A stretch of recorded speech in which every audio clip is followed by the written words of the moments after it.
হ্যাঁ ভাই, তোমরা ওগুলো এখন কভার পান? হ্যাঁ ভাই, তুমি যে রোস্টিং ভিডিও বানাইতে এখন তুমি এরকম শুরু করছো কেন?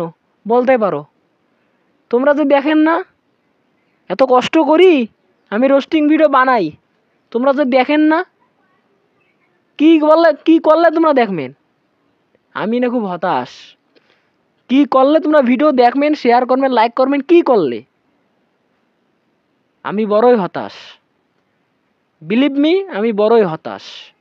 তাই চলে আসলাম পাগলামি ছাগলামি করতে। এইভাবে পাগলামি ছাগলামি করব, আর কোনো রোস্টিং ভিডিও বানাবো না।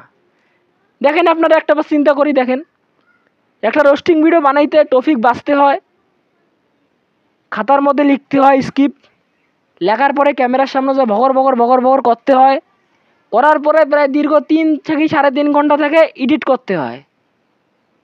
এত কষ্ট করে ভিডিও আপলোড করি, কিন্তু তোমরা ওগুলো ভিডিও দেখেন না। দেখলেও লাইক করেন না, শেয়ার করেন না, কমেন্ট করেন না, টান মারি চলে যান। তাই চিন্তা করলুম এত কষ্ট করি কি লাভ? এইভাবে ভিডিও বানাইলে ভিডিওগুলো তো কষ্ট হবে না এত আমার। তো পয়েন্টে আসি, তোমরা ওগুলো সবাই কি ভিডিও চান দেখবে আর একটু কমেন্টে জানাই দেন। মোর কি রোস্টিং ভিডিও দেখতে চান নাকি এইরকম ভিডিও দেখতে চান, একটু কমেন্টে জানান। ভালো থাকবেন, আল্লাহ হাফেজ।